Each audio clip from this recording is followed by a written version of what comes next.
जब भाजपा जीती है, बदला नहीं, बदलाव की बात होनी चाहिए, भय नहीं, भविष्य की बात होनी चाहिए। बंगाल चुनाव के साथ 4 और राज्यों के चुनाव हुए, लेकिन सबसे ज्यादा चर्चा बंगाल की हुई, क्योंकि भारतीय जनता पार्टी पहली बार बंगाल में सरकार बनाने जा रही है, पूर्ण बहुमत से भी ज्यादा प्रचंड बहुमत। लेकिन भारतीय जनता पार्टी एक जमाने में कहा करती थी कि वो पार्टी विद डिफरेंस है और वो हिंसा रोकने के लिए सरकार बना रही है। नरेंद्र मोदी ने जीत के बाद जो भाषण दिया था उसका एक टुकड़ा सुनिए, जब वो ये कह रहे हैं कि हमें बदला नहीं बदलाव और भय नहीं भविष्य की बात करनी चाहिए। आज जब भाजपा जीती है तो बदला नहीं, बदलाव की बात होनी चाहिए, भय नहीं, भविष्य की बात होनी चाहिए। अब नरेंद्र मोदी और अमित शाह, जिनके केंद्र सरकार की निगरानी में इस समय बंगाल है, सीआरपीएफ की सैकड़ों कंपनियां बंगाल में हैं, अमित शाह के भाषण को क्या वो भूल गए कि चुनाव कोई जीते 2 महीने तक सीआरपीएफ वहां रहेगी और उसके बाद इतनी हिंसा बंगाल में हो रही है जिसका कोई अभी रिकॉर्ड कायदे से मेंटेन नहीं हो पा रहा है। क्या यही है भाजपा का राष्ट्रवाद और सांस्कृतिक राष्ट्रवाद? भारतीय जनता पार्टी की हिमायती दरबारी मीडिया अब तक लगातार ये विश्लेषण करती रही कि लेफ्ट और टीएमसी जब आपस में लड़ते थे तो हिंसा होती थी, फिर टीएमसी जब जीतती थी तब हिंसा होती थी, और बहुत दूर मत जाइए, 2021 के चुनाव परिणाम के बाद अगर हिंसा हुई तो नेशनल टेलीविजन में उस पर डिबेट होती थी। और अब 2026 में बीजेपी जीत गई, पार्टी विद डिफरेंस हिंसा रुकने का नाम नहीं ले रही। लेकिन उससे ज्यादा भयावह यह है कि इसने एक ऐसी मानसिकता को जन्म दे दिया है जो घोर महिला विरोधी, घोर लोकतंत्र विरोधी, घोर असहमति विरोधी है। और हिंसा की बात बाद में करेंगे, सबसे पहले इस नई वीडियो को देखिए जिसमें ममता बनर्जी का एक प्रतीक रूप बना करके एक शख्स कैसे नरेंद्र मोदी का मुखौटा पहने शख्स के द्वारा रस्सी से बांधकर खींचा जा रहा है। यह नया बंगाल है जो भारतीय जनता पार्टी ने बनाया है, बड़ी मुश्किल से, बड़ी मेहनत से बनाया है। स्वागत करिए इस बंगाल का। और यह वीडियो कोई नई वीडियो नहीं है, ममता बनर्जी का अपमान, निजी अपमान करते हुए कई वीडियो अब तक सोशल मीडिया पर वायरल हो चुके हैं, अपनी स्क्रीन पर देखते जाइए। यह है नया बंगाल जिसमें राजनीतिक प्रतिद्वंदी को निजी स्तर पर अपमानित करने की यह शैली है। अब तो आप जीत गए हो, जीत के बाद तो कितना आपको बड़ा दिल दिखाना चाहिए, और आपने बड़ा दिल क्या दिखाया? अब जरा सिलसिलेवार देखिए कि बंगाल में हो क्या रहा है, इसमें कितना आपने दिल्ली की टेलीविजन पर सुना, और क्या यह बीजेपी ने नया भारत तैयार किया है? शुरुआत इस बात से करिए कि यूनिवर्सिटी के बच्चों पर हमले की एक वीडियो वायरल हो रही है।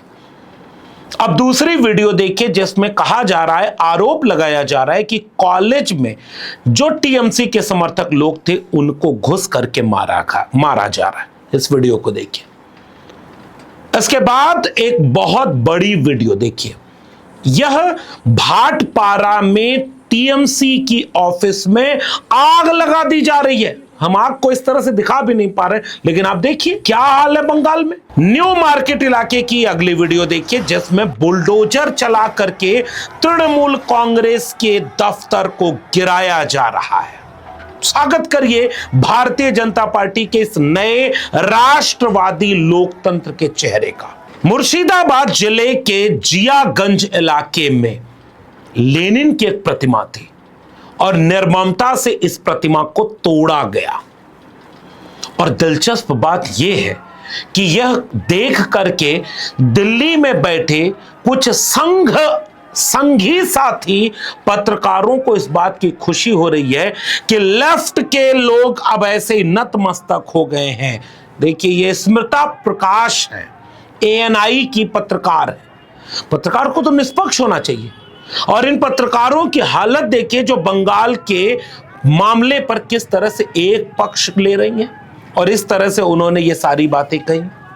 और इसीलिए पत्रकारों के टीवी शो देखिए, आप कितने भी बड़े एंकर देख लीजिए जो दरबारी एंकर हैं, वे दरबारी एंकर आज हिंसा पर जैसे ही कोई यह सवाल कर रहा है कि सीआरपीएफ लगी है, केंद्र सरकार की जिम्मेदारी है, गृह मंत्री अमित शाह की जिम्मेदारी है, इस जिम्मेदारी से केंद्र सरकार कैसे पल्ला छुड़ा सकती है, जिम्मेदारी लेने की बजाय तृणमूल कांग्रेस के पुराने अपराधों और गलतियों को गिनाया जा रहा है। अब तो चुनाव हो गया और चुनाव होने के बाद जिसको जीत जीत, जिसको हार हार, जीतने वाले द्वारा हिंसा। अब तक कितने लोग मारे गए इसके आंकड़े अभी तक आधिकारिक अलग हैं और आरोप जो लगाए जा रहे हैं वो तो बड़े गंभीर हैं। इसीलिए पुलिस के एक बड़े अधिकारी के द्वारा आकर के बताया जा रहा है कि 400 से ज्यादा एफआईआर, 1100 से ज्यादा लोग गिरफ्तार, अब तक केवल 2 मौतें हुई हैं। लेकिन पुलिस के बयान के बाहर की दृश्य बड़े भयावह हैं। लेकिन मैं चाहता हूं कि पुलिस के इस आला अधिकारी की बात भी आप सुन लें ताकि इनका भी पक्ष आए।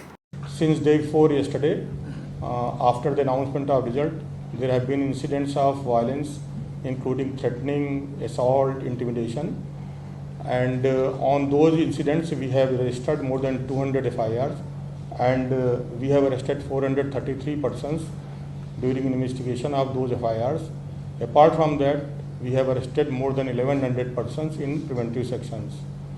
And after these things, from today morning, there has been no incident of any assault or any violence from today morning. इन सारे पक्षों के बावजूद क्या मीडिया इस पर चर्चा कर रहा है कि भारतीय जनता पार्टी ने यह कौन सा नया बहार बनाया है, ये कौन सा चेहरा है लोकतंत्र का, ये कौन सा दृश्य है जीत के बाद इस तरह की उत्तेजना। अगर भारतीय जनता पार्टी ने भारत के लोकतंत्र में यह संस्कृति विकसित कर दी, अब तक तो आपने जाने कितनी जगह देखा होगा ना, एक धार्मिक नारा उत्तेजना और हिंसा की भीड़ का नारा कैसे बन गया।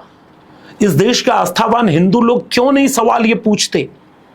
यही नारा लग करके कितनी हिंसा उत्तर प्रदेश, मध्य प्रदेश, राजस्थान और बंगाल, ये हिंदू मुस्लिम करके, ये दंगाई माहौल बना करके इस देश को कौन सी दिशा में ले जाया जा रहा है। आप कल्पना करिए कि क्या इस देश में यह भी बहस चलेगी कि मुसलमानों की पार्टी एबीसी है, हिंदुओं की पार्टी एबीसी है। ये डिस्कोर्स चलेगा।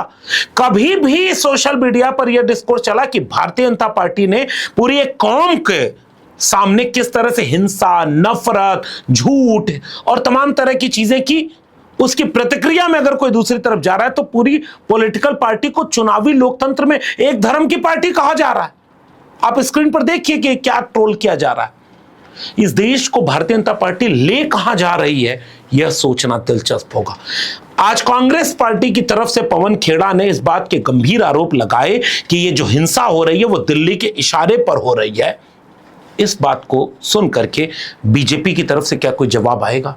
बंगाल में हिंसा का एक दौर शुरू हुआ है जब से नतीजे आए हैं, उसे रोकने की जगह दिल्ली से उन्हें भड़काने का काम हो रहा और कोई उसके बारे में बात नहीं कर रहा। रोज डिबेट्स हो रही हैं, बड़ी बड़ी बातें कर रहे हैं, साहब इनका एग्जिट पोल ठीक हुआ, उनका गलत हुआ, ये हिंदू पार्टी हो गई, वो मुसलमान पार्टी हो गई। अरे शर्म करिए साहब, हो क्या रहा है बंगाल में? ये ऑफिसेस जलाए जा रहे हैं प्रतिद्वंदियों के, लोगों को मारा जा रहा है, डीजे बजा बजा के अश्लील गाने चलाए जा रहे हैं, दुकानें तोड़ी जा रही हैं। ये लोकतंत्र है। अब आप कल्पना करके देखिए कि भारत के लोकतंत्र का यह दृश्य कौन से नई इबारत को लिखेगा। अगर बंगाल में हिंसा पहले होती थी तो प्रधानमंत्री नरेंद्र मोदी की बात क्या उनके कार्यकर्ता भी नहीं सुन रहे? फिर से सुनिए प्रधानमंत्री नरेंद्र मोदी का यह भाषण, भय नहीं भविष्य, बदला नहीं बदलाव। आज जब भाजपा जीती है तो बदला नहीं, बदलाव की बात होनी चाहिए। भय नहीं, भविष्य की बात होनी चाहिए। अब प्रधानमंत्री नरेंद्र मोदी और अमित शाह को इस बात का जवाब देश को आकर के फिर एक प्रेस कॉन्फ्रेंस कर दें, मत करें प्रेस कॉन्फ्रेंस, वीडियो जारी कर दें। जश्न मनाने के लिए उसी दिन, परिणाम के दिन 6 बजे नरेंद्र मोदी सज धज करके आए थे। अब हिंसा हो रही है तो कम से कम एक अपील तो जारी कर दें कि बंगाल में हिंसा तुरंत रुकनी चाहिए। और अमित शाह जी से एक बार पूछ लें कि आपकी इतनी कंपनियां सीआरपीएफ की कर क्या रही हैं। और टेलीविजन चैनल के दरबारी एंकरों से पूछिएगा कि वो हिंसा में फर्क कैसे करते हैं। भारतीय राजनीति और लोकतंत्र के लिए ऐसे दृश्य कितने खतरनाक हो सकते हैं। राष्ट्रवाद और धर्म, इसे लेकर के भारतीय जनता पार्टी देश को कहां ले जाना चाहती है, बंगाल इसका सैंपल है। बाकी बातें तो हम करते रहेंगे कि चुनाव आयोग ने भूमिका क्या निभाई है और चुनाव आयोग ने किस तरह से इस लोकतंत्र को लूटा है, इस पर एक विस्तार से वीडियो बनाएंगे। फिलहाल हिंसा को लेकर के आपकी क्या प्रतिक्रिया, नीचे टिप्पणी जरूर करिएगा।